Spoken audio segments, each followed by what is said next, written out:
Sir I have seen a lot of students जो cat के लिए प्रिपेयर करते हैं, वो काफ़ी बार थोड़े सेकंड थॉट्स में भी रहते हैं on Right. Preparing for GMAT. Right. तो मुझे डिफरेंस जानना है cat versus GMAT.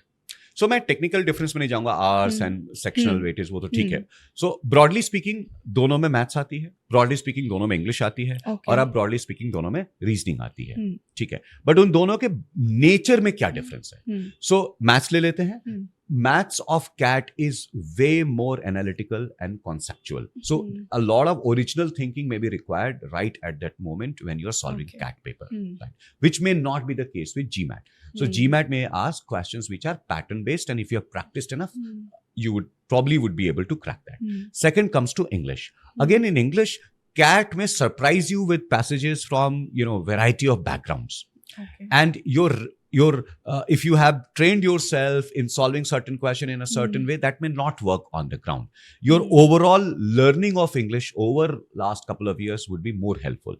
In GMAT, contrary to what many think, however, if you have practiced enough GMAT ACEs or RCs, your talent can be used there. It's a little more structured and repetitive and predictable, right? In reasoning altogether, CAT is at a different pedestal.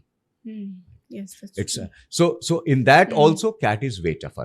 In general, CAT structure is difficult in terms of its content, and GMAT structure is difficult in terms of its timing. Okay, all right.